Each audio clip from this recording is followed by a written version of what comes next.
Halo semuanya, balik lagi di channel YouTube ini. Oke, jadi eh, hari ini adalah sekarang ini adalah video untuk lanjutan dari serial yang sebelumnya, belajar desain, ya kan? Belajar desain, belajar 3D model. Kalau di awal kemarin kita membahas tentang pembuatan sketch, ya kan? Hari ini juga masih pembuatan sketch, ya kan? Cuman hari ini mungkin lebih ke modifikasinya. Oh ya, terima kasih untuk kawan-kawan yang masih nonton video yang kedua ini, serial yang kedua ini. Makasih banyak buat kawan-kawan yang baru gabung. Oke, nggak apa-apa kalau mau nonton dari video yang kedua ini. Tapi jangan lupa ditonton juga yang pertama ya kan, biar teman-teman juga paham atau gampang untuk belajar. Oke, kita langsung saja mulai. Seperti kemarin yang dijelasin, untuk membuat sebuah sketch, kita klik pada bagian di sini create, lalu di sini ada create sketch gitu. Tapi kita bisa juga klik di sini, ada namanya create sketch. Kita klik saja di sini. Oke. Lalu dia akan munculkan sebuah plan, ya kan? Seperti yang kita jelasin kemarin, adalah plan yang mana tempat kita untuk membuat sketch. Jadi ini adalah dinding atau kanva atau kertas tempat kita untuk membuat sketch. Oke, klik di sini di plan atas. Oke, di sini kemarin di video sebelumnya kita sudah bahas tentang bagian di sini create. Artinya di sini kalau pakai bahasaku ini adalah bentuk tempat kita membuat bentuk-bentukannya gitu deh. Kita bisa buat line, rectangle, circle, polygon, arc, ellipse, slot, text, segala macam ini ya. Jadi selanjutnya di video kali ini aku mau bahas tentang modify. Untuk kawan-kawan yang pengen tahu tentang create ini bisa lihat di video yang sebelumnya saja ya teman-teman ya. Biar supaya video ini nggak terlalu panjang gitu. Oke, jadi di bagian modify ada beberapa unsur ya kan. Yang pertama ada fillet di sini, ada chamfer, ada blend curve, offset, trim, extend, break, sketch scale, move, copy. Oke, aku jelasinnya langsung pada praktiknya aja gitu. So, di sini kita buat rectangle, ada two point rectangle, artinya kita membuat sebuah persegi panjang atau kubus dengan dua titik, menentukan dua titik gitu. Aku klik sekali, aku lepas, lalu selanjutnya aku tarik, aku masukkan nilainya, contoh 100, lalu aku klik tab untuk pindah ke bagian lebarnya. Oke, lalu selanjutnya aku klik 70, lalu enter.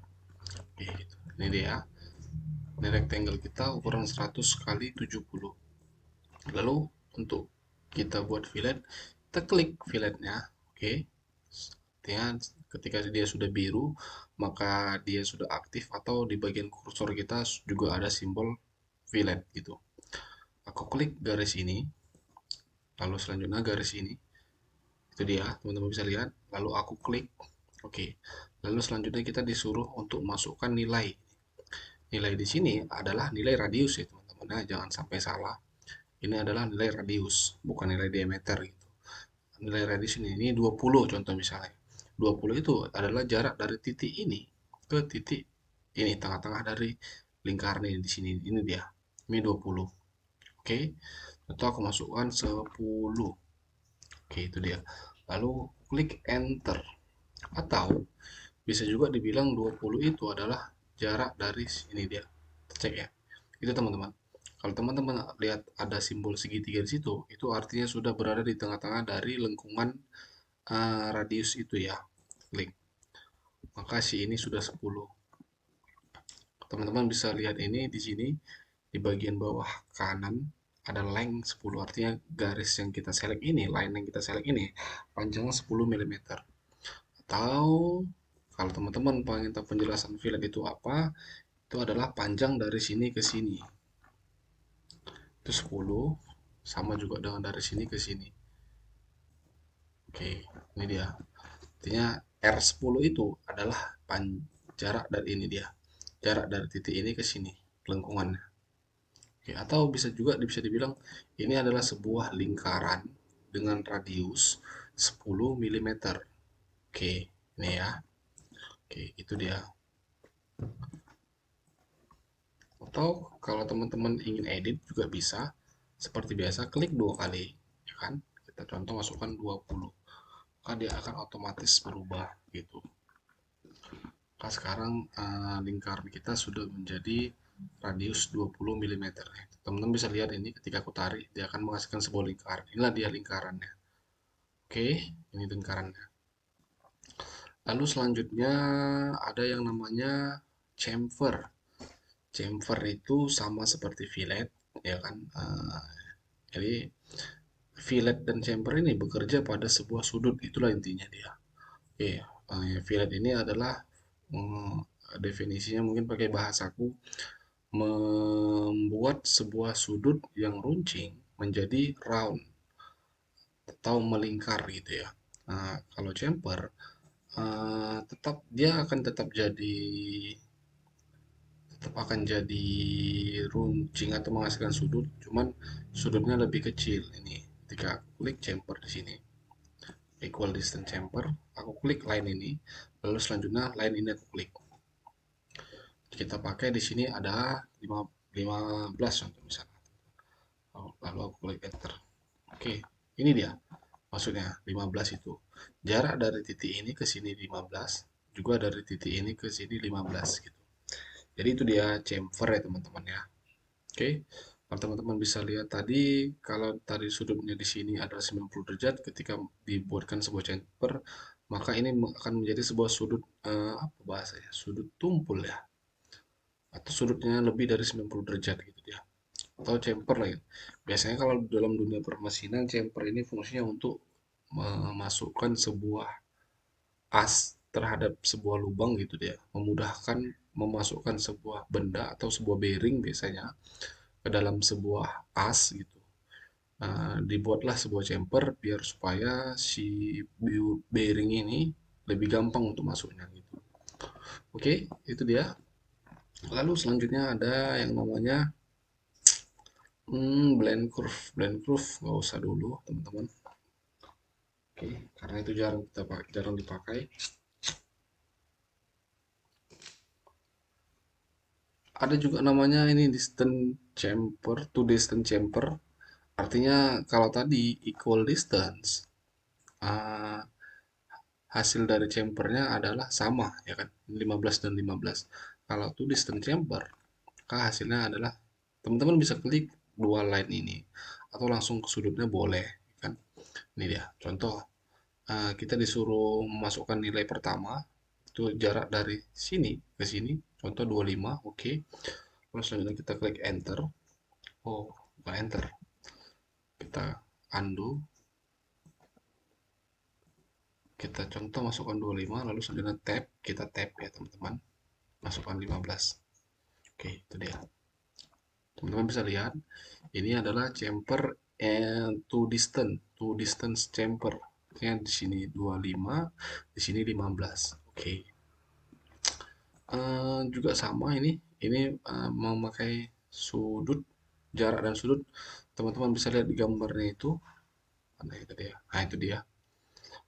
Kalau dia to distance and angle chamfer akan menghasilkan jarak dan sebuah sudut gitu dia. Oke, itu ya. Teman-teman bisa lihat. Oke, mudah-mudahan bisa dipahami ya teman-teman. Karena ini masih gampang kok. Lalu selanjutnya ada yang namanya offset, teman-teman. Offset.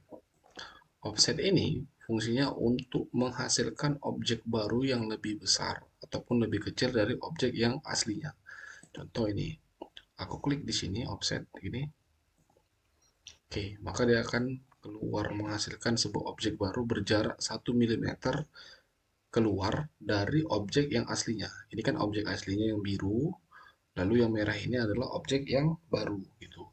Dan jaraknya ini adalah 1 mm.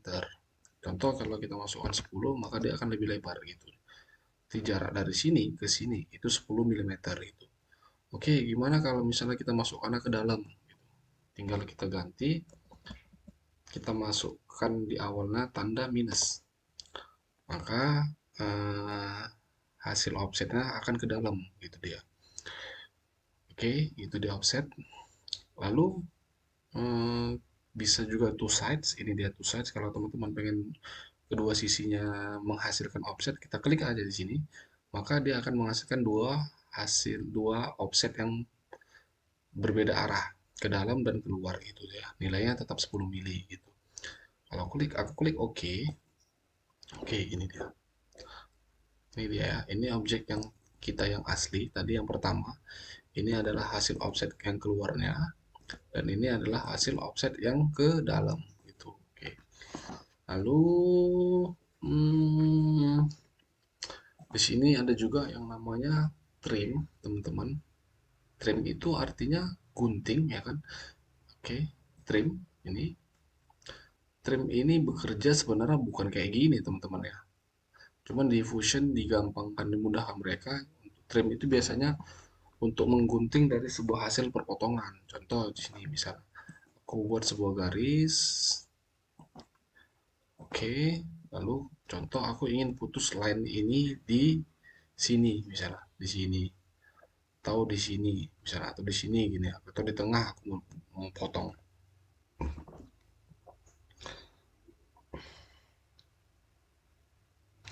Aku tinggal klik trim. Oke, lalu di sini aku potong. Oke, dia akan terpotong. Lalu selanjutnya aku potong di sini, lalu di sini. Lalu klik enter. Maka line yang tadi itu sudah terpotong, teman-teman ya. Sebenarnya fungsi dari trim itu harusnya seperti ini. Di AutoCAD juga kayak gini. Tapi di Fusion kita bisa gunting ini juga kok dengan trim ini. Sebenarnya kalau di AutoCAD nggak bisa ini fungsi ini karena AutoCAD itu mengharuskan memakai fungsi trim itu dengan cara benar-benar harus ada objek yang terpotong gitu, bersih apa namanya, menyilang gitu, melintang gitu, melintasi objek lainnya gitu. Tadi karena kan line ini kan melintasi objek kita yang tiga ini, jadi bisa dipotong di sini dan di sini gitu. Tapi oke itu dia. Lalu selanjutnya setelah trim ada yang namanya extend. Extend ini adalah kebalikannya dari trim gitu. Kalau trim tadi menggunting, kalau extend artinya menyambungkan gitu. Contoh ketika kita klik di sini, teman-teman. Oke, maka kita klik lagi, maka si objek ini tadi yang tadi terputus sekarang sudah menjadi satu gitu. Sudah menjadi menyambung gitu ya. Ketika aku klik ini, maka dia tersambung. Oke, teman-teman bisa lihat ya. eh, di ini sekarang sudah menjadi satu line lagi. Tadi kan satu line di sini, terus ada line di sini ya. Baru di sini kan terputus. Ada dua line tadi di sini kan. Terus kita extend sampai akhirnya menjadi satu line lagi. Kalau di AutoCAD, ketika aku extend tadi ini, lalu menyambung ke sini, maka ini akan menjadi satu line dari sini ke sini satu line. Dan ini jadi satu line yang beda lagi gitu. Jadi line ini dan line yang ini tadi nggak akan nyambung di fungsi extendnya. Gitu juga ini kan kita extend dari ke sini. Oke, ini akan jadi satu line, ini akan jadi satu line. Jadi di AutoCAD kalau kita pakai fungsi extend tadi, dia akan menghasilkan dua line gitu dia. Oke, kita klik lagi extend, ini dia. Maka yang tadinya line yang ini terputus, terpotong-potong, sekarang sudah menjadi satu line lagi. Artinya line ini apa namanya extend ini fungsinya kebalikan dari sebuah trim gitu dia. Oke, lalu ada break ini kan break, kita klik break. Break ini memutus gini teman-teman, kalian bisa klik oke, atau klik enter misalnya, yang mana tadi ini adalah jadi satu line kan. Ketika kita klik ini, ketika enggak, ini belum aku klik ya, dia satu line yang bersambung dari sini ke sini. Karena kita sudah break, maka line ini sudah terputus dan ini sudah menjadi line yang lain lagi gitu. Oke, itu dia gampang fungsi break gitu kan. Lalu selanjutnya ada sketch scale. Sketch scale ini Sketch scale ini seperti namanya fungsinya untuk menskala dari sketch yang kita buat. Artinya menskala di sini definisinya memperbesar ataupun memperkecil gitu. Contoh, aku mau scale yang ini, cuman sepertinya ini nggak bisa. Gitu. Teman-teman harus pahami ya. Kita mau contoh nih, kita klik objeknya, ini dia. Lalu poinnya ada, aku pakai di sini titik ini, lalu aku buat dua. Oh bisa kok. Nah, tadi kenapa aku bilang nggak bisa? Karena dia sudah terkunci di sini ada offset ini. Offset 10 mili dari sini. Nih, ini dia kan 10 mili. Jadi aku pikir tadi nggak bisa, ternyata bisa juga. Kita scale poinnya kita tentukan di sini, maka dia akan start bergerak dari sini. Satu contoh kita buat dua. Oke, itu dia. Fungsinya untuk memperbesar atau memperkecil. Kalau kita perkecil artinya nilainya lebih dari kurang dari 1, 0,8, 0,5 gitu ya, teman. Oke, lalu selanjutnya ada yang namanya move strip copy. Move strip copy ini fungsinya untuk memindahkan objek ataupun mengcopy objek gitu ya. Kita bisa ada dua dua fungsi di sini, bisa untuk memindahkan dan juga untuk mengcopy objek kita. Contoh kita pertama kita pakai objeknya untuk memindahkan dulu. Ini aku klik di sini, klik dua kali. Oke. Lalu selanjutnya teman-teman bisa pakai tanda panah ini untuk memindahkan ke kanan ke kiri.